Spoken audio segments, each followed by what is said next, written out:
ভারী বৃষ্টি ও উজানের পানিতে স্মরণকালের ভয়াবহ বন্যার কবলে দেশের ফেনী, নোয়াখালী, কুমিল্লা ও ব্রাহ্মণবাড়িয়া সহ বিভিন্ন জেলা। এ অবস্থায় সবাইকে এগিয়ে আসার আহ্বান জানিয়েছেন দেশের তারকারা।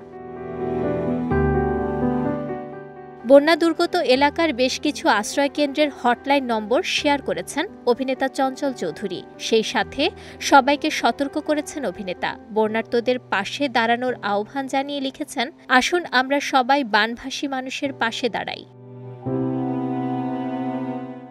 সামাজিক মাধ্যম ফেসবুকে পলাশ শেয়ার করেছেন ফেনী থেকে পাঠানো এক ভক্তের মেসেজ, যেখানে লেখা, খাবার লাগবে না, ত্রাণ লাগবে না, কেবল ডুবে যেতে ভয়। যে যেভাবে যাচ্ছেন আশা করি এ বিষয়টা সবাই মাথায় রাখবেন। মানুষকে উদ্ধার করাটাই এখন একমাত্র কাজ হয়ে দাঁড়িয়েছে। একটু পরপর বন্যার্ত বিভিন্ন অঞ্চল নিয়ে আপডেট দিচ্ছেন নির্মাতা রায়হান রাফি। ২২ আগস্ট বাংলাদেশ বিমান বাহিনীকে অনুরোধ জানিয়ে একটি স্ট্যাটাস লিখেছেন, বাংলাদেশ বিমান বাহিনীকে অনুরোধ, অনেক মানুষ আটকে আছে, প্লিজ তাদের উদ্ধার করুন, মানুষগুলোর জীবন বাঁচান।